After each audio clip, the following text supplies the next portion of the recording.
오늘 하나님 말씀의 제목은 성숙한 신앙의 인격을 갖추자라는 제목으로 함께 은혜를 나누겠습니다. 오늘로서 기본 신학 마지막 세 번째 주제 성숙한 신앙의 인격을 갖추자로 말씀을 드립니다. 우리 구원받은 성도로서 갖추어야 할 기본 신앙은 첫째가 분명한 신앙의 고백을 할 수가 있어야 합니다. 둘째는 충성하는 것입니다. 셋째가 성숙한 신앙의 인격을 갖추는 것입니다. 신앙 고백은 나의 영혼에 이루어지는 것이기 때문에 구원의 출발이 되어집니다. 충성하는 것은 나의 믿음의 삶에 이루어지는 것이기 때문에 상급의 열매가 되어집니다.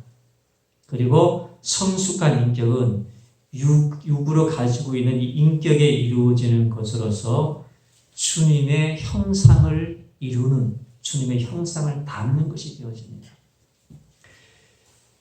이것은 우리의 영과 인격을 가지고 있는 인간으로서 영과 육의 삶에 관한 이 세 가지이기 때문에 구원받은 성도라면 반드시 이루어야 할 기본 신앙의 과제가 되어진다는 것입니다. 그래야 언제든지 하나님 앞에 서더라도 최소한 부끄럽지 않은 신앙인이 될 수가 있기 때문입니다. 기본 신앙에서 가장 먼저 분명한 신앙의 고백이 되는 것은 왜 그렇죠? 신앙 고백은 나의 영혼의 죄를 씻어내고 영혼의 문제를 해결함으로써 구원받는 필수 조건이기 때문입니다. 이것이 분명히 이루어지게 되면은 이것이 이루어지게 되면 턱걸이라도 천국 가는 사람은 되어질 수가 있습니다. 그러나 우리는 턱걸이 천국 신앙으로 만족하는 것이 아니죠. 이것으로 만족할 수가 없습니다. 신앙 고백 자체는 구원 자체이지 하늘의 상급을 쌓는 것이 아니기 때문입니다. 하늘의 상급은 주의 일을 충성되이 감당한 자에게 주어지는 영원한 영광입니다. 그래서 충성은 일평생 하나님 앞에 이루어 가야 할 일입니다. 충성이라는 것이 받은 은사를 남기고 달란트를 남기는 것뿐만이 아니라 모든 영적인 일에 있어서 우리는 충성으로서 주님의 일을 감당해야 하는 것입니다.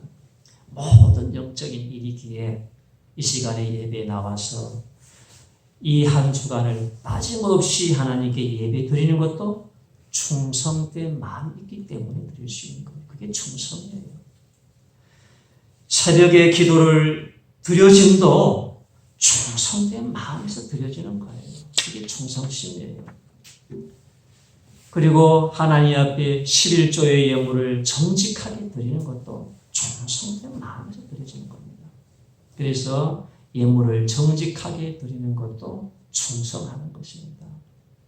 우리는 모든 영역에서 만물의 창조주인 앞에서 충성을 하고 살아가야 하는 존재들입니다.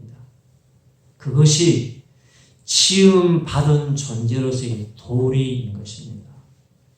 지음받은 존재에 이처럼 기본적인 도리를 다하면 그것은 그 보답은 비교할 수 없는 영광과 상급으로 우리에게 갚아주신다는 것입니다. 우리가 이러한 영광과 상급을 바라보는 거예요. 나의 충성과 헌신에 비교할 수 없는 하나님의 그 영광을 바라보기 때문에 우리가 하나님 앞에 기꺼이 충성할 수가 있는 것입니다. 그리고 예수를 믿고 이 충성의 삶의 과정을 살아가는 자, 신앙의 고백을 했고 나서 이 충성의 삶의 과정을 살아가는 자에게 마지막으로 또 하나 반드시 이루어야 할 것이 있는데 그것이 바로 성숙된 신앙의 인격입니다. 이것 또한 일평생을 통해서 이루어가는 것이고 반드시 합당한 분량에 이르는 성숙된 신앙이 되어야 하는 것입니다. 우리가 이처럼 성숙된 신앙의 인격을 이루어 가야 하는 이유가 무엇일까요? 왜 그럴까요? 이것이 바로 이러한 성숙된 신앙의 인격이 바로 오늘 본문에 말하고 있는 성령의 열매를 맺어가는 것이기 때문에 그래요.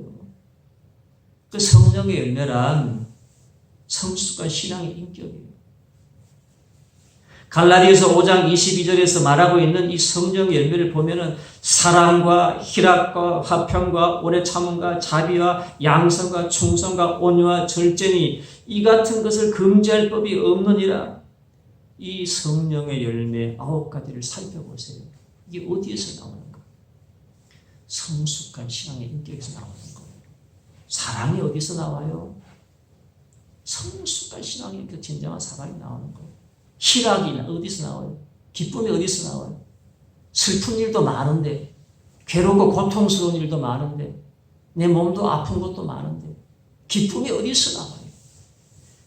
성숙한 신앙의 인격이 될 때에 주님이 말씀하신 항상 기뻐하라는 역사가 우리 속에 일어난다는 것. 그게 성령의 열매예요. 화평의 마음입니다. 그 다음에 오래 참음, 인내하는 것. 인격이죠. 인내하는 것이죠. 자비, 친절을 베푸는 거예요. 양선, 구제활동하는 것, 봉사활동하는 것, 자선행위하는 것. 이런 것 성숙된 신앙의 인격에서 나오는 거죠. 충성, 제가 지난 시간에 충성 설교를 3주간 했는데 충성도 보니까 성숙한 신앙의 인격에서 충성이 나오는 거예요. 8제가 온유인데 온유의 마음, 부드러운 마음이죠. 다듬어진 마음, 길들여진 야생마라는 뜻을 가지고 있죠. 이 온유의 마음도 그런 거예요. 인격에서 나오는 거예요. 9번째, 절제의 마음. 절제, 자제하는 것. 자기 자신을 붙잡는 거예요. 자기가 자기 자신을 붙잡는 거예요. 마음을 다스리는 거예요. 모든 성령의 열매 9가지가 다 성숙한 신앙의 인격에서 나올 수가 있는 겁니다. 그래서 성령의 9가지 열매는 성숙한 신앙의 인격을 말하고 성숙한 신앙의 인격이 될 때에 성령의 열매를 맺어진다는 걸 알 수 있어요. 우리가 하나님께 보여드릴 것은 세상의 금은보화가 아니에요. 세상의 명예를 가지고 보여드릴 수 있는 것이 아니고 주님은 열매 맺는 알곡이 되기를 원하고 계신데 우리가 구원의 확신도 있고 충성의 삶을 우리가 살아가기도 합니다. 그러나 상급을 쌓은 삶을 살아가기도 합니다. 그러나 나머지 8가지의 성령의 열매는 뭘로 맺혀요? 우리의 성숙되어진 인격을 통해서 이 열매를 맺어질 수가 있는 것이고 이것을 하나님 앞에 보여드릴 수 있는 것이지 그 세상에 그 어떤 것이 아니라는 것입니다. 그런데 이 성령 열매 9가지 보면 우리가 믿음이 그렇게 중요한데 믿음이 빠져 있죠. 믿음이 없죠. 왜 그럴까요? 성령의 열매에 믿음이 없는 것은 성령의 열매라고 하는 것은 분명한 믿음이 있는 자에게 일어나는 일이기 때문에 믿음인 성령의 열매에 들어가지 않고 그 앞 단계에 있는 거예요. 분명한 믿음이 있는 자에게 성령의 열매가 맺혀지는 것이지 성령의 열매가 맺혀진 자에게 믿음이 있는 게 아니라는 겁니다. 그런데 우리가 이러한 성숙한 신앙의 인격을 다듬어야 하는데 분명히 이루어야 하는데 단번에 이룰 수가 없다는 거예요. 오랜 시간과 고난의 과정을 통하여 이루어진다는 것입니다. 성숙한 신앙의 인격은 성령의 열매, 그토록 우리가 원하는 성령에 맺어져야 한 열매이지만 이것이 그렇게 간단히 이루어지는 것이 아니라 오랜 시간과 고난을 통하여 깊어지면은 오랜 시간과 고난을 통해 내가 깊어지고 내 영혼이 깊어지면은 자신의 내면을 온전히 내려놓게 될 때에 어떨 때에 성숙한 신앙이 되느냐? 내 자신을 하나님에 온전히 내려놓게 될 때에 모든 것을 내려놓게 되는 시점이 될 때에 이때가 성숙되어진 신앙의 인격이에요. 무르익은 신앙의 인격이에요. 이러한 예를 적절하게 설명하는 것이 야곱의 인생입니다. 야곱의 인생이라는 것은 우리가 살아가는 인생을 대변하는 게 야곱의 인생이에요. 야곱이 우리보다 못난 자고 우리보다 더 악한 자가 아니라 우리가 야곱과 같은 자인 것입니다. 그러나 그의 야곱의 마지막 결과는 뭐죠? 성숙한 신앙의 인격으로 다듬어졌다는 거예요. 아멘. 어떻게 다듬어졌을까요? 야곱은 이 많은 인생의 고난으로 인해서 오랜 시간과 130년이라고 하는 오랜 시간과 인생의 고난의 담금질로 인해서 그의 내면의 성숙한 인격으로 다루어졌습니다. 그래서 그의 130년이나 걸리는 그런 긴 시간의 고난의 여정을 통해서 그의 성숙한 신앙의 인격을 이루었어요. 그래서 우리가 뭘 알아야 되냐면요. 하나님이 우리를 다루시는 자에게 맨날 평안만 주고 사랑만 주고 은혜만 주고 기분 좋게만 하고 잘되게만 하고 그렇게 해요? 그럼 그 자식은 망하는 거예요. 고통도 당하고 슬픔도 당하고 절망도 하고 낙심도 하고 그래서 내가 절망하고 낙심하니까 하나님을 부여잡고 부르짖는 거예요. 그래야 인간이라는 자체가 악하고 완악하고 이렇게 간사한 인간 자체가 그런 것이지 좋은 것만 주면 결코 그 인간이 하나님을 의지하지 않아요. 그의 인격이 성화되고 다루어지지가 않아요. 그래서 야곱을 통해서 많은 고난의 인생을 겪게 하시는 거예요. 그 간사한 인생 야곱을 많은 고난과 눈물과 한숨과 두려움과 염려와 근심과 머리를 싸매고 번뇌해야 되는 수많은 그러한 담금질의 시간들이 불과 물에 들어가는 수없는 시간들이 있는 게 그게 하나님이 야곱을 향한 경륜이었다니까요. 아멘. 그것이 인생의 고난을 통해서 이루어지는 것입니다. 평안하고 아무런 연약 검심이 없고 먹고 사는데 문제 없고 내 몸이 건강하고 자식이 잘 되고 출세를 했고 교회에 나가라고 해보세요.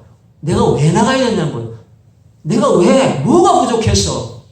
내가 뭐가 부족해? 이 시간에 내가 거기 앉아가지고 그 얘기를 너의 말을 들어줘야 되느냐? 아무런 그런 이유가 없다는 거예요. 그 전도를 하니 그래요. 내가 왜 그 시간에 네 앞에 가 앉아가지고 헌금이라는 거를 내고 너의 말을 들어주고 와야 되느냐? 그 아까운 시간에 내가 그럴 이유가 뭐가 있냐? 이유가 없어요. 왜? 자기는 건강하고 돈도 있고 자식도 잘 되고 문제가 별로 없어요. 하나님 필요가 없어요. 인생의 고난의 당금을 당하는 것이 하나님의 경륜과 섭리인 것이죠. 이것이 우리 인생들에게 향한 하나님의 경륜이에요. 이 세상에서 무지갯빛 이상을 꿈꾸지 마세요. 이 세상에는 그런 곳이 아무 데도 없습니다. 그 야곱을 다루셔서 마침내 간사한 버러지 같은 야곱이 나중에 어떻게 했어요? 이스라엘이 되었고 나중에 하나님의 모든 것을 내려놓고 성화되어진 인생으로 그의 결론이 나게 만들었잖아요. 그게 하나님 우리를 향한 인생이라니까. 그게 복 있는 사람, 그게 하나님 우리를 향한 경륜이에요. 왜 그렇게 할까요? 이것이 하나님 앞에 가치 있는 인생이 되는 겁니다. 야곱이 무려 130년이라는 긴 시간을 거쳐서 그러한 것을 이루었습니다. 그래서 그가 130년이 걸려서 그러한 걸 이루었을 때에 세상이 두렵지 않았어요. 130살에 바로왕 앞에 섰을 때 자신을 이렇게 소개합니다. 내 나그네 길이 세월이 130년인데 우리의 조상의 연대에 미치지 못하나 내가 험악한 세월을 보내었나이다. 자신을 소개하는데 자기의 인생을 살아온 걸 소개하는데 내가 130년을 살았으나 내 조상들의 나이는 아직 내가 미치지 못하나 그러나 내가 험악한 세월을 보내었나이다. 야곱의 살아온 인생은 험악한 세월이었습니다. 그게 야곱이 향한 뜻이었다니까 하나님이. 그게 야곱의 인생이 우리를 대변한다니까요. 그래서 우리에게 고난을 주신다니까요. 우리에게도 험악한 인생을 걷게 하신다니까. 이만큼 두들겨가 안 되면 더 두들겨야 되는 게 사람의 당근질이거든요. 야곱은 무려 130년 걸려서 성숙된 인격을 이루었습니다. 단번에 이루어지지 않다라는 것이죠. 이렇게 야곱이 130년이 걸려서 그의 성숙된 신앙의 인격을 이렇게 고백을 했던 것입니다. 창세기 43장 14절에 전능하신 하나님께서 그 사람 앞에서 너희에게 은혜를 베푸사 그 사람으로 너희 다른 형제와 베냐민을 돌려보내게 하시길 원하노라. 내가 자식을 잃게 되면 이루리로다. 이게 야곱의 성숙된 무르익은 마지막 단계의 고백이, 이게 130에 대해서 한 고백이에요. 내가 자식을 잃게 되면 이르리로다. 자식조차도 잃게 되면 이를 것이라고 고백할 수 이 단계에 갔다라고 하는 건 모든 걸 내려놓았다는 것이죠. 하나님은 야곱을 당금질해가지고 거기까지 굴복을 시키더라는 거예요. 그게 하나님이 야곱을 향한 경륜이에요. 말년이 돼가지고도 늙어 죽을 때가 돼서 내 힘과 기력을 의지하고 내 재물을 의지하고 나의 그 어떤 세상을 의지하는 게 아니라 다 의지할 거라고는 아무것도 없고 오로지 전능하신 하나님밖에 없다라고 하는 야곱의 고백. 이게 완숙한 무르익은 성숙한 야곱의 성숙된 신앙이었습니다. 그토록 놓지 않으려고 움켜잡았던 야곱. 한번 잡으면 움켜잡아. 그래서 오죽했으면 자기 형의 발뒤꿈치를 잡고 나올 때. 움켜잡기 위해서 장자의 명분을 뺏어서 움켜잡기 위해서 형을 속였고 아버지를 감쪽같이 속이고 야밤도주를 하고 야밤도주해서 또 야밤도주를 해서 오다가 하나님과 약속도 뭉개어버리고 어겨버리고 하나님과 약속을 지켰지만 그러나 약속도 깨어버리고 어겨버리고 이토록 세상을 움켜잡기 위해서 가진 수단과 방법을 다 했던 이러한 야곱을 하나님은 어떻게 해요?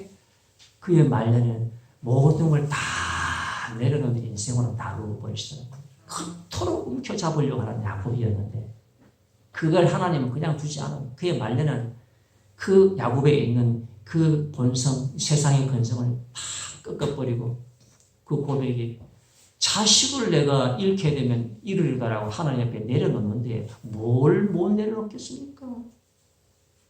하나님은 이토록 혹독하게 잔인하리만큼 야곱을 고난 속에 다루어서 하나님이 원하는 기준의 인생으로 만드시더라는 거예요.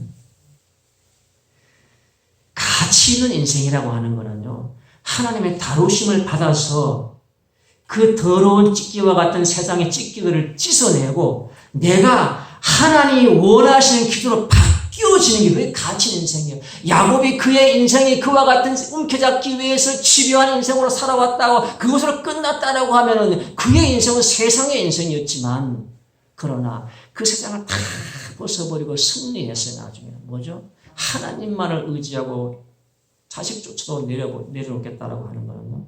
하나님이 원하시는 가치의 인생으로 바뀌어졌다라고 하는 것입니다. 아멘. 이것이 우리를 향한 하나님의 뜻이고 경륜이에요. 아멘. 그래서 야곱의 인생을 통해서 우리가 알 수 있는 것은 하나님은 우리에게 또한 가치 있는 성숙한 인격으로 다듬으시기를 원하신다는 겁니다. 아멘. 그래서 우리에게도 고난을 주십니다. 그래서 우리 가운데 고난 가운데 있다고 하는 것은 나에게도 그러한 성숙한 인격의 다루심과 은총의 역사가 작용되고 있다라고 그렇게 받아들이시면 됩니다. 저 자신도 그러한 걸 느낄 때가 수없이 있어요. 수없는 내면의 시행착오를 겪어가면서 당금질을 당하면서 돌이킴과 기도 가운데 이것이 조금씩 나의 본성적인 내면조차도 바뀌어져 갈 수 있다라고 하는 거예요. 결국 모든 걸 하나님께 내려올 수 있는 단계로 이르러야 한다는 우리가 생각하지 않을 수가 없는 것입니다. 이러한 성숙한 신앙의 인격이 이루어지는 구체적인 나타남의 현상이 있습니다. 구체적인 나타남의 현상은 바로 온유한 마음과 온유한 언어와 태도로 나타나게 되더라는 겁니다. 성숙한 신앙의 인격이 되면 반드시 온유한 언어와 태도가 나타나게 되는 것입니다. 아직 우리의 언어와 태도가 거칠면 성숙한 신앙의 인격이 제대로 갖추어지지 않았다고 보면 되는 것입니다. 단번에 이룰 수 있는 것이 아니라 우리 일평생을 통해서 하나님께 이루어가는 것이기에 그렇습니다. 이렇게 제가 말씀드릴 수 있는 것은 온유한 것이라고 하는 것이 성경에 말하는 것이 천성적인 타고난 성품만을 말하는 것이 아니라 본래에 타고난 우리의 죄성이 있는 마음이죠. 본래에 타고난 죄성을 가진 성품이 고난 속에 담금질하고 불가물에 다루어짐으로 말미암아 불순물이 제거되어져서 온유한 마음과 언어와 태도로 바뀌어진 것을 말하는 거예요. 그게 온유의 성격에 막 온유예요. 타고난 성품이 조금 착하고 유순해요. 그러면 그 사람만 온유한 사람이죠. 그것도 타고난 성품이 온유하니 좋은 성품을 가지고 있죠. 그러나 그것보다도 모질고 독하고 야곱 같은 근성을 가지고 있고 야생마와 같은 근성을 가지고 있다고 할지라도 하나님에 붙들려가지고 그 인생이 하나님 앞에 망치질을 당하고 담금질을 당해서 불순물이 제거되어지고 빛나는 정금으로 빚어지는 자가 된다고 하면은 그것이 바로 온유한 자가 된다는 거예요. 그 옛날에 그렇게 거칠고 험악했던 인생이 하나님의 다루심을 받아서 유순한 마음과 언어와 태도로 둥글둥글하게 그 무엇가 다듬어졌습니다. 그래서 성경에서 이 온유라는 말 자체가 길들여진 야생마다, 다듬어진 야생마라는 뜻이 있는 거예요. 야생마가 광야에 길들여지기는 어느 누구도 통제를 못합니다. 마음껏 달리고 깨물고 들이받고 발로 차고 어느 누구도 통제할 수 없지만 그러나 그 말 주인에게 붙들려가지고 올가미에 잡혀서 그 말을 잡아타고 등에 올라탔을 때는 그 주인을 떨어뜨리기 위해서 발구동을 치면서 이리 뛰고 저리 뛰고 이리 뛰고 하지만 결국 그 주인에게 다루어져가지고 딱 길이 들어지게 되면은 하루에 천리를 달릴 수 있는 준마가 될 수 있는 겁니다. 온유한 말이 되어지죠. 주인을 타고 다니면서 주인을 위해서 일하는 그런 온유한 말이 되어지는 겁니다. 그래서 성숙한 인격이 되면은 온유한 언어와 태도를 갖게 되는 거예요.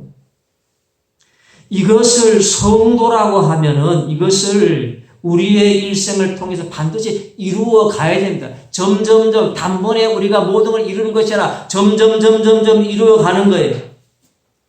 그것이 고난 속에서 담금질되는 과정을 통해서 이루어지는 거예요. 이러한 적절한 이야기가 모세의 이야기입니다.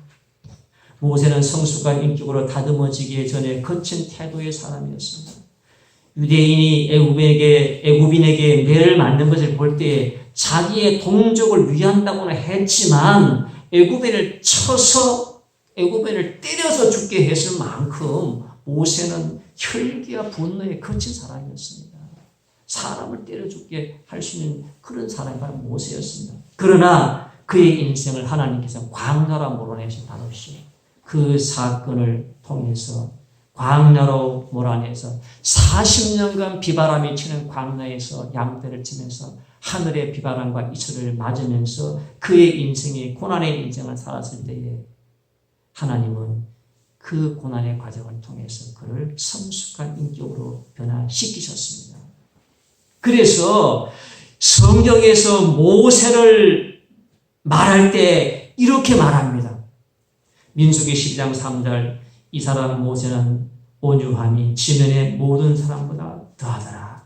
이 사람 모세는 그렇게 사람을 때려서 죽였던 모세, 그렇게 거칠고 험악했던 모세가 하나님의 광야 생활의 인생의 다루심을 받아서 그가 온유한 자가 되어서 그 온유함이 지면에 있는 모든 사람들이 가장 어둠으로 온유하다는 겁니다. 모세의 고난의 세월은 진정 온유한 사람으로 만들었습니다. 왜 그랬을까요? 모세가 온유해지지 않으면은 그 이스라엘 백성들을 이끌 수 있는 지도자가 될 수 없기 때문에 그랬어요. 혈기와 분노와 힘으로 육신의 힘이 펄펄 끓을 때에 잘할 것 같지만 그렇지가 않아요. 세상의 일은 그렇지만 영적인 일은 육신의 힘이 펄펄 끓으면 할 수가 없어요.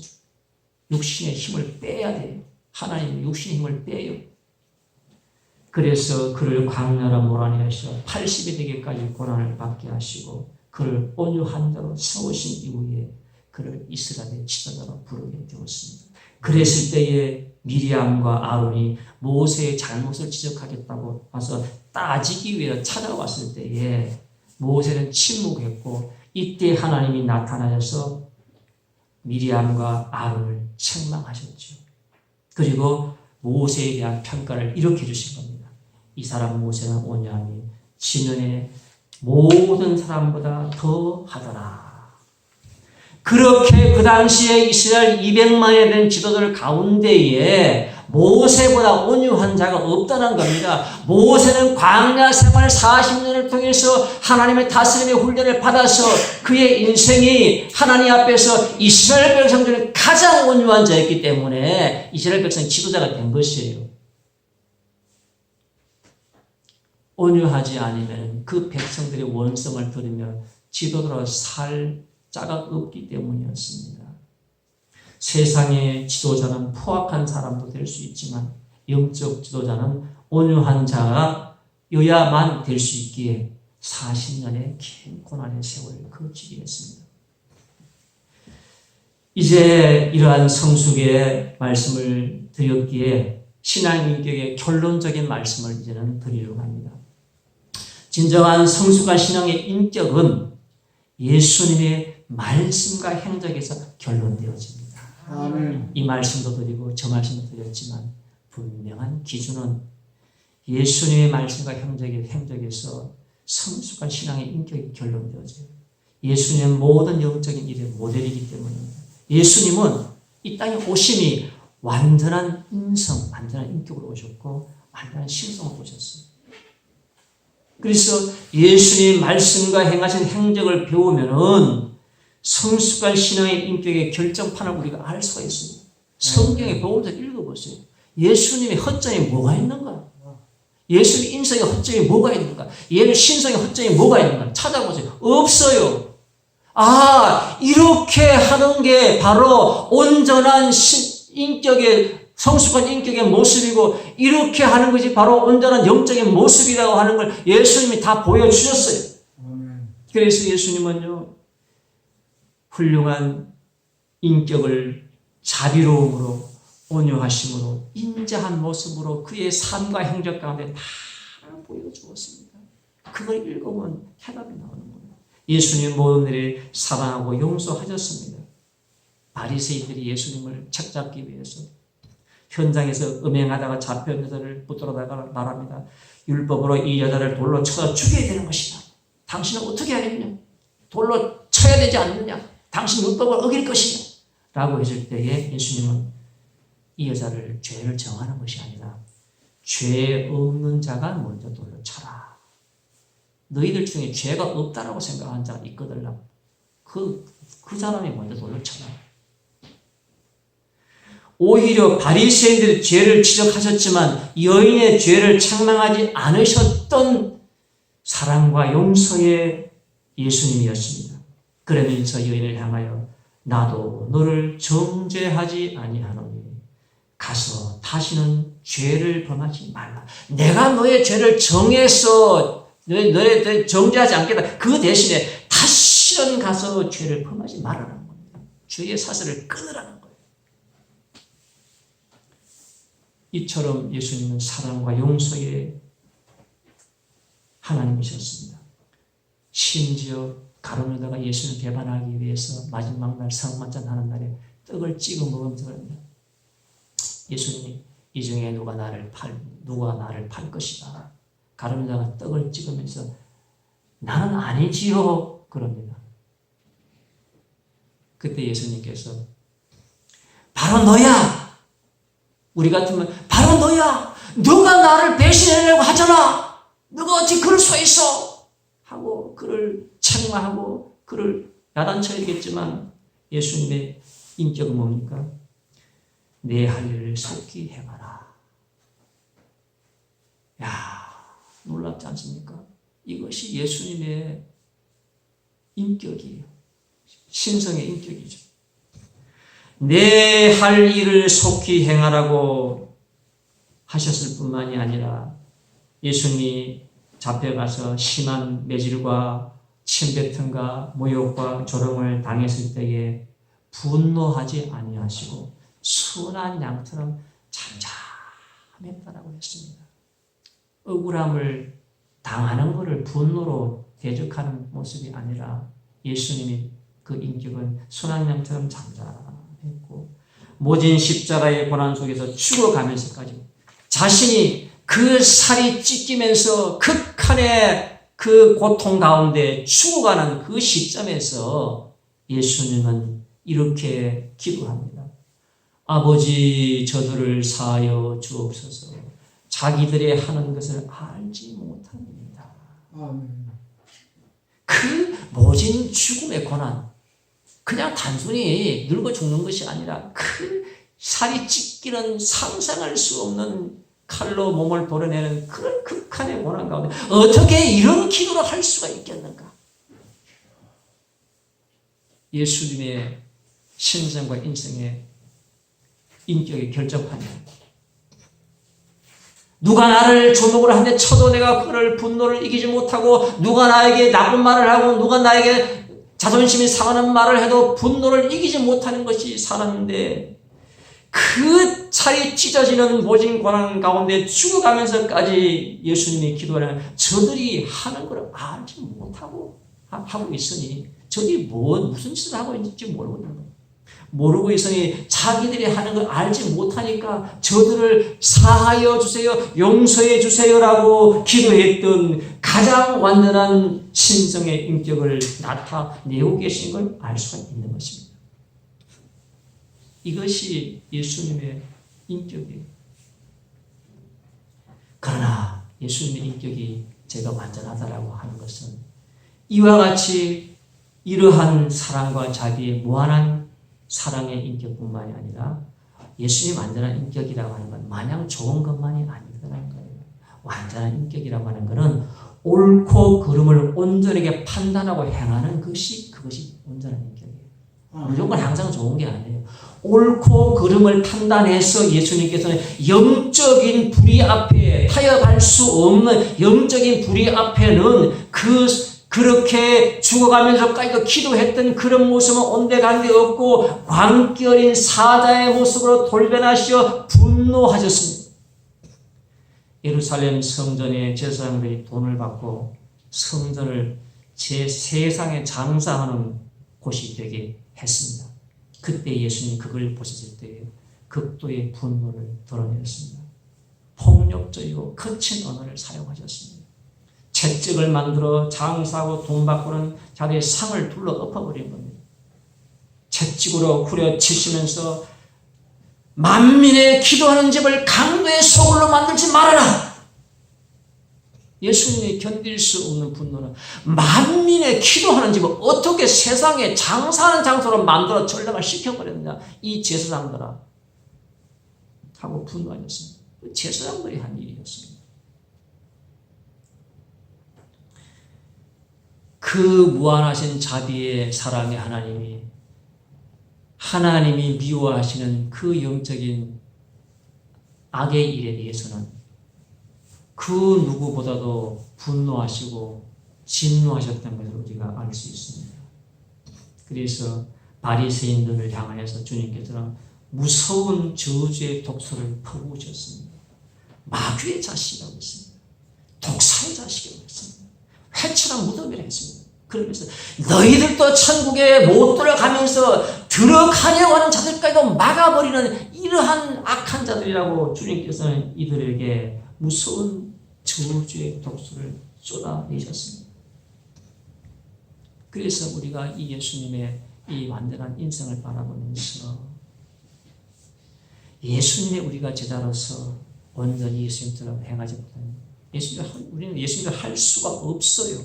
예수님처럼 할 수가 당연히 없어. 왜? 예수님은 하나님 아들로 오신 신성의 인격으로 오신 분이고 우리는 육을 가진 사람이기 때문에 예수님처럼은 하기가 어렵습니다.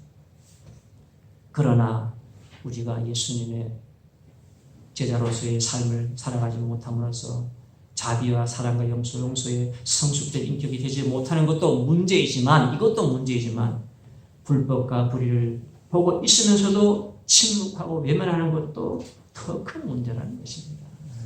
그래서 우리의 지금 이 시대는 어두운 외식적인 시대에 살고 있는 죄악된 시대입니다. 우리가 이래서 깨어야 되는 것입니다. 그래서 우리의 인격이 예수님의 성숙된 인격을 닮아가야 되는 것입니다. 인격의 결정판은 예수님입니다. 마냥 좋은 것이 아니라 타협할 수 없는 영적인 악에 대해서는 우리가 단호히 대처해야 되는 것이고 그렇게 하게 될 때 우리가 이 시대에 온전히 설 수 있고 그렇게 했을 때에 하나님 앞에 섰을 때 부끄럽지 않은 성도가 될 수 있다는 것입니다. 아멘. 이제 결론입니다. 저 개인적으로 목사가 있어야 하는 이유 중에 가장 중요한 3가지를 말씀드린다고 한다면 첫째가 분명한 구원의 확신을 갖도록 해야 된다는 겁니다. 아멘. 그것이 무너지면 그 나머지는 다 소용없어요. 분명한 구원의 확신을 가지고 있느냐? 내가 예수님을 믿음으로 지금 죽어도 천국 갈 수 있다는 확신이 있느냐? 아멘. 아니면 두려고 공포심이 밀려고 그러냐? 이것이 이루어지지 않으면 무슨 소용이 있겠습니까? 분명한 구원의 확신을 갖게 하는 것입니다. 둘째가 성도의 삶을 일생 살아가는 삶을 하나님 앞에 충성된 삶으로 인도해서 상급이 있게 하는 겁니다. 아멘. 셋째가 성숙한 신앙의 인격을 갖출 수 있도록 가르치고 이끄는 것입니다. 인도하는 것이라고 생각을 합니다. 아멘. 왜 이것이 목사가 존재하는 이유라고 저는 생각을 할까요? 다른 사람은 다른 기준이 있겠지만 왜일까요?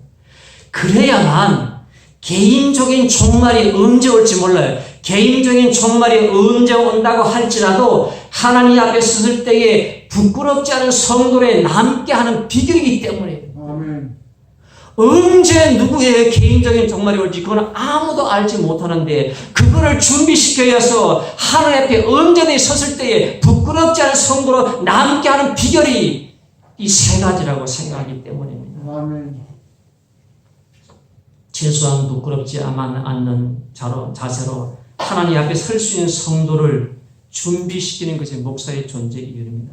아멘. 이 세상에서 그 어떤 명성을 떨쳤고 어떤 부귀 영화를 누렸다고 할지라도 하나님 앞에 선다고 생각하는 것이 두렵기만 하고 하나님 앞에 서는 것이 부끄럽게만 여겨진다면 이 모든 세상에 모든 부귀 영화를 가졌던 것이 무슨 소용이 있겠습니까?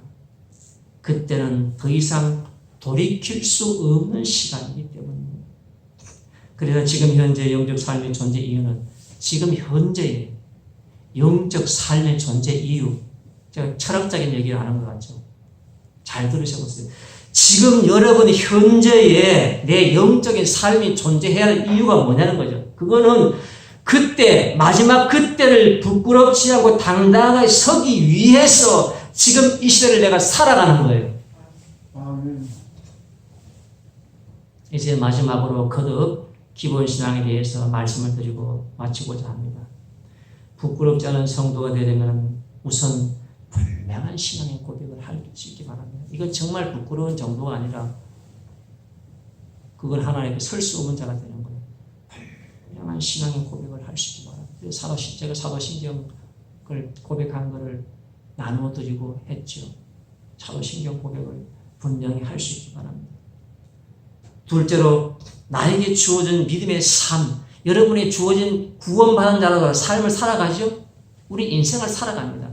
구원받은 자로서 믿음의 삶과 이 달란트를 가지고 그 무엇이든지 작은 것이든지 큰 것이든지 그 무엇이든지 하나라도 충성할 수 있는 분들 되시길 바랍니다.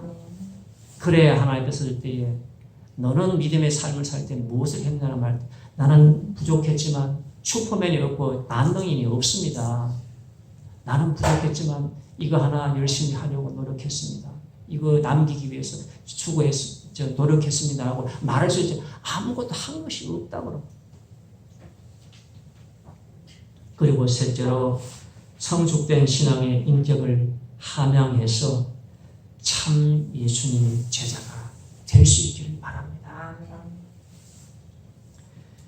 그래서 우리가 이와 같이 하나님 앞에 성숙된 신앙의 인격을 갖춤으로 말미암아 하나님 앞에 서는 것이 부끄럽지 않고 충성함으로 상급이 있고 신앙의 고백을 확신함으로 언제 죽어도 당당하고 두렵지 않는 인생으로 살아가는 성도인 되시기를 예수님 이름으로 축원합니다. 기도하겠습니다.